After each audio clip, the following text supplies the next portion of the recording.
যখন প্রথম জানতে পারি যে আমি মা হব আমি খুব অবাক হয়েছিলাম। প্রথম দিকটা ছিল হচ্ছে বেশ কি করব, নতুন একটা বাচ্চা কি করে তাকে হ্যান্ডেল করব, কি করে তাকে খাওয়াবো, কি করে তাকে ঘুম পাড়াবো। বাট আমার মা, আমার শাশুড়ি মা, আমার হাজবেন্ড সবাই খুব হেল্প করেছে আমাকে সেই পিরিয়ডটা ওভারকাম করতে।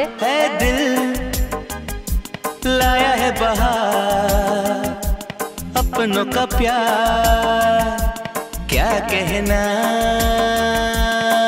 मिले हम छलक उठा खुशी का खुमार क्या कहना,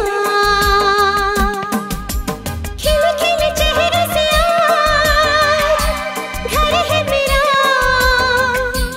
गुले गुलजार क्या कहना।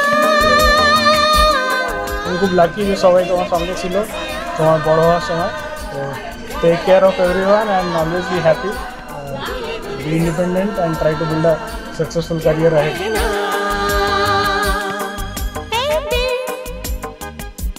लाया है बहार अपनों का प्यार क्या कहना, मिले हम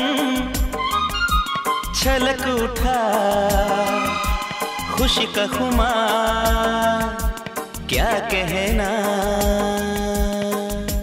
এই 6টা মাস যেরকম ভালো কেটেছে, সুস্থভাবে ইনেসা বড় হয়েছে, বাকি জীবনটাও ইনেসা খুব ভালোভাবে বড় হবে, সুস্থ থাকবে, ভালো থাকবে এবং মানুষের মতন মানুষ হবে, এটাই আমার বলার।